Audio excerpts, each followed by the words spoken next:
क्योंकि हम इतने पागल आदमी हैं, बहुत मनमौजी मूडी आदमी, हमने खुद की नहीं सुनी, दुनिया की क्या खाक सुनेंगे।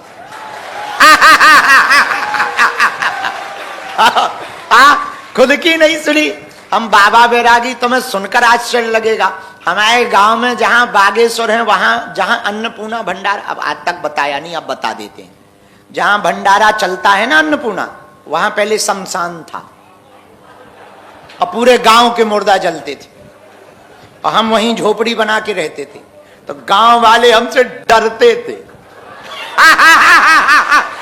जहां रात को कोई नहीं जा पाता, ये हल्का सा लड़का, हम छोटे थे 12-13 साल के, तो गांव के लोग आते थे हमारे पास, बोले तुम यहाँ मरघट पे रहते हो शमशान में। और झोपड़ी थी, कोई आता नहीं था, चेला वेला ज्यादा थे नहीं, शनिवार मंगलवार को पहले बढ़िया दिन थे, 40-50 लोग आते थे, दिन भर दरबार लगता था और रात को जो है तमाशा होता था, एक आध भूत मिलता था, वैसा नहीं आदमी में, तुम गड़बड़ मत समझना, आदमी में, उसी में बढ़िया हम रात निकालते थे, बढ़िया बढ़िया धूना जल रहा, चाय की चौकड़ी चली है, 4 बुढ़े गांव के हमारे चेला थे, उन्हीं को हम ज्ञान देते थे। एक बड़े जवान कहलाते थे, अभी भी हैं वो, अब थोड़ा मिलना कम हो गया, अब क्या बताएं, जब से टीवी में आ गए सब हालत खराब है, इसलिए तो हम शादी नहीं कर रहे कि जब टीवी में ये हाल है तो बीवी के बाद क्या हो।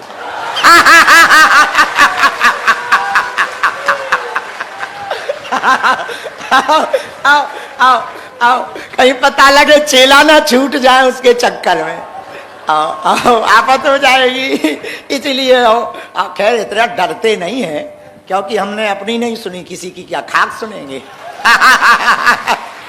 तो हनुमान जी की कृपा, तो शमशान में बहुत आनंद लिया। एक दिन गांव के लोग आए, बोले गुरुजी आप गांव नहीं आजकल आ रहे हो, गांव आओ चाय पी जाओ, पहले आप गांव में आते थे चाय पीते थे।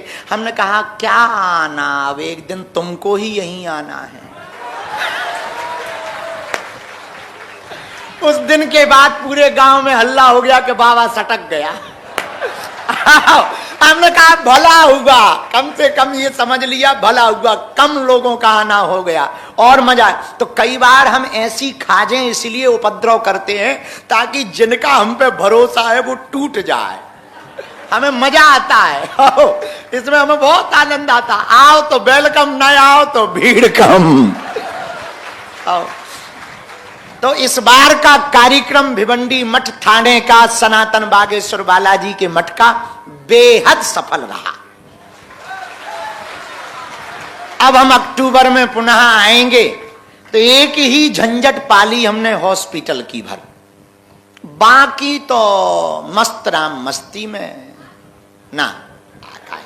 काय को लगे भाई, ते आ गई लगाने आई है का। जितने में काम चले उतना ही बोलना चाहिए। तो भगवान की बड़ी कृपा, भिवंडी मठ में हम अपने पागलों को मिल पा रहे। अब नाना काय को लगे, उनका भला हो, जो हमें बुरा बोलते हैं उनका भी बढ़िया है, कोई काम ही नहीं है बोलने वालों के पास। कम से कम भारत में हम हैं तो बोलने के लिए उन्हें। इस देश में ये तो तुम्हें गर्व होना चाहिए कि तुम्हारे गुरु के पीछे इतने लोग लगे, फिर भी तुम्हारा गुरु दहाड़ रहा है।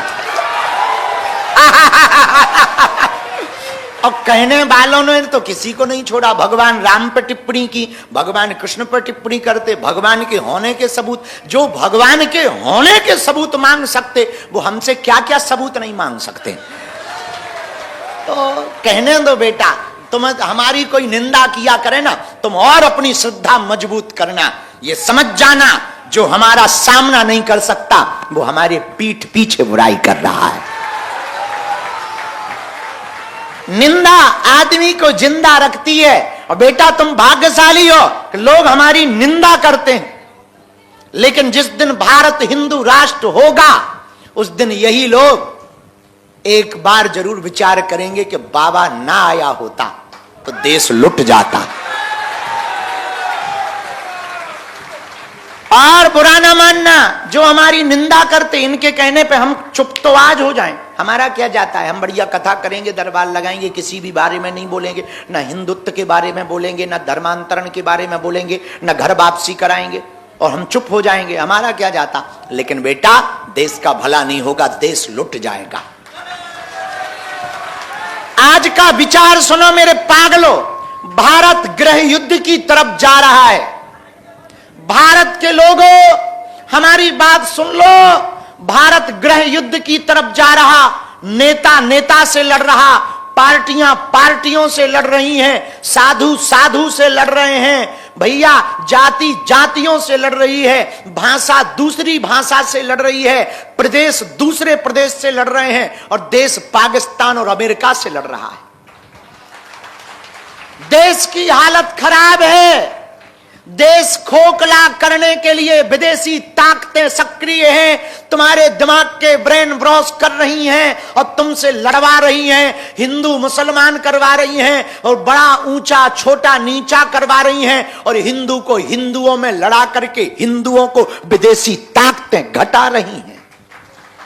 आज जमाना उल्टा आ गया, बड़ा उल्टा आ गया। आज तक के इतिहास में कभी भी सिद्ध संतों के ऊपर उंगली नहीं उठी।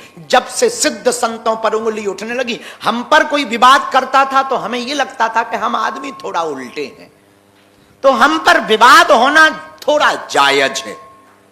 लेकिन जिस दिन से भारत की टीवी और सोशल मीडिया के इतिहास में सिद्ध संतों पर विवाद होने लगा, तब से हमें यह लगने लगा अब भारत देश गर्त में जा रहा है। जब से भगवान राम पर, भगवान कृष्ण पर ये प्रश्न उठाए जाने लगे, जब से भारत के संतों पर प्रश्न उठाए जाने लगे, जब से भारत के संतों को नीचा दिखाया जाने लगा, जब से महात्मा प्रेमानंद को भी भला बुरा कहा जाने लगा, जब से जगत गुरु भगवान राम भद्राचार्य को भी इस देश में भला बुरा कहा जाने लगा, तब से हमें यह बात समझ आ गई है, ये भारत गृह युद्ध की तरफ जा रहा। इसलिए भारत के सुविचारकों से, भारत के प्रबुद्ध लोगों से, भारत बचाने वाले लोगों से, देश को बचाने वाले लोगों से और भारत की राष्ट्रीयता पर प्रश्न चिन्ह न उठाने वाले लोगों से हम प्रार्थना करना चाहेंगे, इस देश को बचा लीजिए, वरना ये देश फिर से गुलाम हो जाएगा। आज अमेरिका ने 50% टैरिफ लगाया है। आप लोग ये बात समझ लीजिए, हम अमेरिकी सामान खरीद कर उनके डॉलर तो बढ़ा रहे हैं, खुद के रुपया घटा रहे हैं। हम किसी भी देश के खिलाफ नहीं हैं, हमारी बातों को अन्यथा ना लिया जाए। साधु का काम है सत्य बोलना, साधु ही सत्य नहीं बोलेगा तो कौन सत्य बोलेगा। नेता अपने स्वार्थ के लिए बोलते हैं, कुछ लोग अपनी व्यू बढ़ाने के लिए बोलते हैं, कुछ लोग अपना चेहरा चमकाने के लिए बोलते हैं। समाज में नग्नता परोसी जा रही है, रील के नाम पर नचैया और नचनियां पैदा हो रहे हैं, बेटियां और बच्चे संस्कारों से दूर भाग रहे हैं, अश्लीलता फैलाई जा रही है, देश का माहौल खराब किया जा रहा है, हिंदू मुसलमान करवाया जा रहा है, महाराष्ट्र में भाषा की लड़ाई करवाई जा रही है। अरे हम तिरंगे से प्यार क्यों ना करें, अरे हम भारत से प्यार क्यों ना करें, अरे हम सनातन के भगवा ध्वज से प्यार क्यों ना करें। आज इंसान ही इंसान को खा रहा है, आज इंसान बहुत हैं, इंसानियत मर गई। पहले किसी के ऊपर आपदा आती थी, पूरा गांव खड़ा हो जाता था, कदम से कदम मिलाकर चलता था। अब तुम्हारे देश भारत में दारू महंगी नहीं है, सस्ती है, दवा महंगी हो गई है। अब तुम्हारे भारत में कंट्रोवर्सी, आजकल बेरोजगारी पर चर्चा नहीं होती, देश को बढ़ाने पर चर्चा नहीं होती, युवाओं के बुद्धि शुद्धि पर चर्चा नहीं होती, संस्कार सुधार पर चर्चा नहीं होती, लेकिन तुम्हारी सोशल मीडिया पर दो बाबाओं को लड़ाने पर चर्चा होती है।